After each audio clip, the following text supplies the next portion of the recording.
প্রিয় শিক্ষার্থীরা, আশা করি তোমরা সকলে ভালো আছো। আজকে আমরা আলোচনা করব এইচএসসি আইসিটির অধ্যায় 3.1 সংখ্যা পদ্ধতি নিয়ে। আজকে আমরা সংখ্যা পদ্ধতির যে রূপান্তর 3 রয়েছে এটা করব।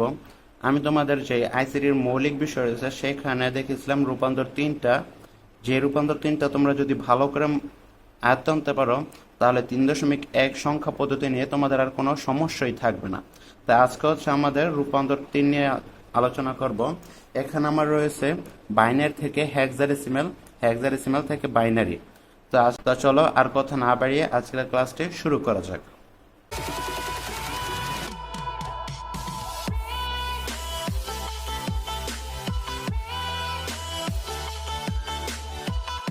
তাহলে দেখো প্রিয় শিক্ষার্থীরা, তোমাদের জন্য আগে থেকে আমি একটা প্রশ্ন লিখে রেখেছি যে বাইনারি থেকে হেক্সাডেসিমালে কিভাবে যাওয়া যায়। তো এটা আজকে প্রথমে করব, বাইনারি থেকে কিভাবে হেক্সাডেসিমালে যাওয়া যায়। তো এটা করার জন্য তোমাদের প্রথমে যেটা করতে হবে সেটা হচ্ছে তোমাদের একটা জিনিস খেয়াল রাখতে হবে যে রূপান্তর 3-এর মধ্যে, তো রূপান্তর 3 কোনটা যেটার মধ্যে দশমিক থাকবে না। এই দুইটা বেজ রয়েছে, দুইটা বেজের মধ্যে কিন্তু আমাদের 10 নাই। 10 হচ্ছে দশমিকের বেজ। 10 না থাকলে সেটা হচ্ছে আমাদের রূপান্তর 3। এবং রূপান্তর 3-এর মধ্যে যদি হেক্সাডেসিমাল থাকে তাহলে সেক্ষেত্রে একটা সূত্র ব্যবহার করি, সেটা হচ্ছে 8 4 2 1। গত ক্লাসে দেখেছে অক্টাল থাকলে হয় শুধু এই 4 2 1, আর হেক্সাডেসিমাল থাকলে হয় 8 4 2 1। তাহলে এই ক্ষেত্রে আমরা প্রথমে যেই সংখ্যাটা দেওয়া থাকবে এগুলো আমরা 4 বিট করে সাজাবো।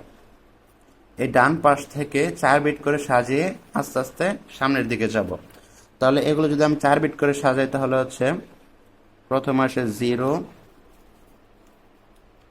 0 1 1 1, তারপর আসে 1 0 1 0, 1 1 0 0, তারপরে 0 1 0 0। এভাবে 4 বিট করে সাজাবে। যে সময় হেক্সাডেসিমাল থাকবে রূপান্তর 3-এ সেই সময় তোমরা এভাবে 4 বিট করে সাজিয়ে নেবে। মনে রাখবে যে এগুলোর মাঝখানে স্পেস থাকবে, তো এগুলো থেকে কিভাবে আমি হেক্সাডেসিমাল বার করতে পারি। তো এইগুলো যে একটা সূত্র দেখেছি 8 4 2 1, এগুলো নিচে এই 4টা অঙ্ক যে রয়েছে এই 4টা অঙ্ক বসিয়ে দিবে। এখানে রয়েছে 0 0 1 0, এটা যদি লিখি 0 0 1 0। এখানে আমার রয়েছে কি 8 এর নিচে রয়েছে 0, তা আমাদের 8 বাদ। 4 এর নিচে রয়েছে 0, 4 বাদ। 2 এর নিচে রয়েছে 1, তা আমরা কি নেব 2 নিব। আর 1 এর নিচে রয়েছে 0, তাহলে 1 বাদ। এ থেকে বোঝা যায় যেগুলো নিচে 0 থাকবে ওগুলো বাদ, এবং যেগুলো নিচে 1 থাকবে ওটা আমরা গণ্য করব। তাহলে যেহেতু 2 এর নিচে এখানে 1 রয়েছে, এটা হবে আমাদের এখানে 2। তারপরটা হচ্ছে 0 0 1 1 0 0 1। এখানে 8 এর নিচে রয়েছে 0, তাহলে 8 বাদ। 4 এর নিচে রয়েছে 0, 4 বাদ। 2 এর নিচে রয়েছে 1, 1 এর নিচে রয়েছে 1, তাহলে নেব 2 আর 1 নেব। 2 আর 1 যোগ করলে আসে আমাদের 3 আসে, তাহলে এখানে আমার নেব 3। তারপরটা হচ্ছে 0 1 0 1 0 1 0 1, তাহলে 8 বাদ 2 বাদ। 4 এর নিচে রয়েছে 1, 1 এর নিচে আছে 1, তো 4 আর 1 যোগ করলে আসে আমাদের 5, তো এখানে হবে আমাদের 5। তাহলে রয়েছে 3টা 1 এবং 0, 1 2 3 এবং রয়েছে 0। তাহলে 8 নেব আমরা, এখানে 8 নেব, 4 নেব, 2 এর নিচে রয়েছে 1, তাহলে 2ও নেব। 1 এর নিচে রয়েছে 0, তাহলে আমরা কি করব 0 নেব না। এই 3টা যোগ করলে আসে আমাদের 14। তা একটা জিনিস খেয়াল রাখবা, এখানে কিন্তু আমরা সরাসরি 14 লিখতে পারবো না, কেন না এটা হচ্ছে আমাদের হেক্সাডেসিমালে নেব। আর আমরা জানি হেক্সাডেসিমালে আমরা সরাসরি 14 লিখি না। তাহলে 14 এর জায়গায় আমরা কি বসাবো? 14 এর সমকক্ষ ABCD এগুলো রয়েছে, তাহলে 14 এর সমকক্ষ কি পড়ে? 14 এর সমকক্ষ হচ্ছে আমাদের E। 14 এর সমকক্ষ হচ্ছে E, তা আমরা এখানে 14 না লিখে লিখবো E।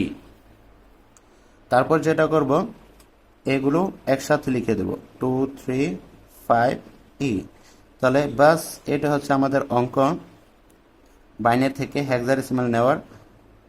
এখন উত্তরটা লিখে দেব।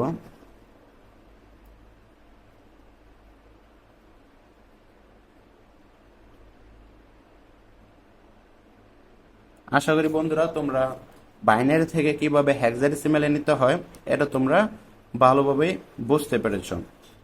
তো এখন আমরা দেখব কিভাবে হেক্সাডেসিমাল থেকে বাইনারি নিতে হয়, অর্থাৎ উল্টাটা, নিয়ম সব একই।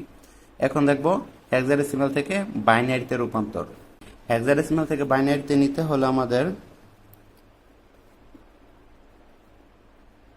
প্রথমে যা করতে হবে সেটা হচ্ছে এগুলোকে আমরা এই প্রতিটা চিহ্নকে বা অঙ্ককে আমরা আলাদা আলাদা লিখব। 5, তারপর হচ্ছে ডি, একটু স্পেস দিয়ে 2 সি, রেডিক্স পয়েন্ট, তারপরে হচ্ছে 1, তারপরে হচ্ছে আমাদের এ।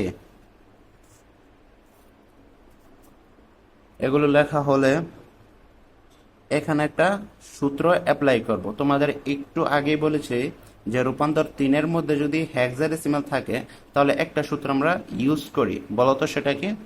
এক্স্যাক্টলি সেটা হচ্ছে গিয়ে 8 4 2 1। এই সূত্রটা আমরা অ্যাপ্লাই করে থাকি।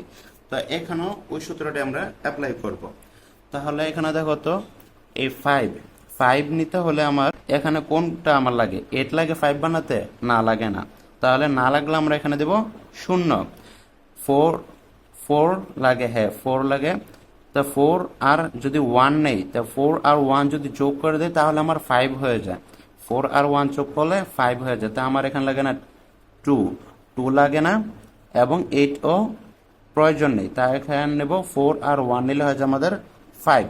তাহলে এটা আমরা লিখে দেব এখানে 0 1 0 1। তো এখন এখানে আমার রয়েছে ডি। এখন ডি এর সমতুল্য দশমিক কত এটা আগে আমরা বের করে নেব। ডি এর সমতুল্য হচ্ছে গিয়ে 0.13। তোমরা এইটা মুখস্থ রেখে দিবে, তাহলে অনেক কাজে দিবে। এর থেকে তোমাদের নৈবিত্তিকও আসে, তোমরা এটা মুখস্থ রেখে দিবে। তো ডি এর সমতুল্য দশমিক হচ্ছে গিয়ে 13। এখন 13 যদি আমরা তৈরি করতে চাই তাহলে এখান থেকে আমার কোন কোন অঙ্কটা প্রয়োজন হয়?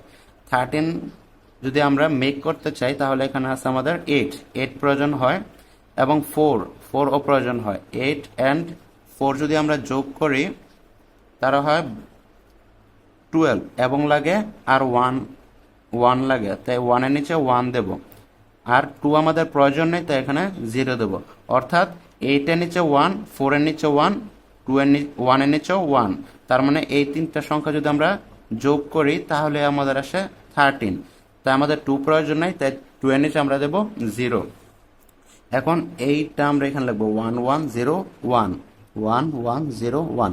এটা হচ্ছে আমাদের হেক্সাডেসিমাল যে সংখ্যা পদ্ধতি রয়েছে, হেক্সাডেসিমাল সংখ্যা পদ্ধতির সমতুল্য বাইনারি হচ্ছে এইটা 1 1 0 1। কিভাবে ক্যালকুলেটরে সংক্ষেপে করা যায় এগুলো যদি তোমরা এই বিষয়ে ভিডিও চাও তাহলে অবশ্যই কমেন্ট বক্সে আমাকে নক দিও, জানিয়ে দিও, তাহলে আমি এই বিষয়ে ক্লাস নেব। তারপরে দেখেন রয়েছে 2 যদি আমরা মেক করতে চাই তাহলে এখান থেকে আমার কোন কোন অঙ্কগুলো প্রয়োজন হয়ে থাকে। এখানে দেখো 8 4 2, সরাসরি আমার এখানে 2 রয়েছে, তাই 2 এর নিচে যদি 1 দেই বাকিগুলো আমার নেওয়ার দরকার নেই, তাই বাকিগুলো নিচে দেবো 0। তাহলে 0 0 1 0, এখানে এটা বরাবর লিখবো 0 0 1 0। এবং তারপর হচ্ছে এখানে সি। তো সি এর সমতুল্য দশমিক কত? সি এর সমতুল্য দশমিক এখানে দেখা যায় 12। তাহলে যদি আমরা এখানে 12 মেক করতে চাই, এখানে দেখবো যে 8 আমাদের প্রয়োজন, 8 and 4 যদি আমরা যোগ করি তাহলে যোগফল আসে 12। তাহলে আমাদের যেই 2 আর 1 এগুলো প্রয়োজন নেই, আর আমরা জানি প্রয়োজন না হলে সেখানে আমরা দেই 0। তাহলে এখানে হবে 1 1 0 0 1 1 0 0, রেডিক্স পয়েন্ট। এখন রয়েছে এখানে আমাদের 1। তাহলে এই 1টা কি করব? 1 এর জন্য এই 1 এর নিচে জাস্ট 1 দিলেই হয়ে যায়। বাকিগুলো আমার প্রয়োজন নাই, তাই এখানে শূন্য দেব। 0 0 0 1 0 0 0 1 তার সরি 1 হবে। তারপর আমার এখানে রয়েছে এ, এর সমতুল্য দশমিক হচ্ছে আমাদের এখানে 10। তাহলে এখানে যদি 10 আমরা এখানে মেক করতে চাই তাহলে লাগে 2, বাকিগুলো আমার না নিলেও হবে। তাহলে বাকিগুলো নিচে 0 দিয়ে দেবো, 1 0 1 0 1 0 1 0। তাহলে বুঝতে পারতেছো তোমরা এই ছকটার কত গুরুত্ব, তোমরা এটা টানা মুখস্থ রাখবে। তাহলে এখন আমরা এগুলো সব একসাথে লিখে দেব। তাহলে এটাই হচ্ছে আমাদের অ্যান্সার।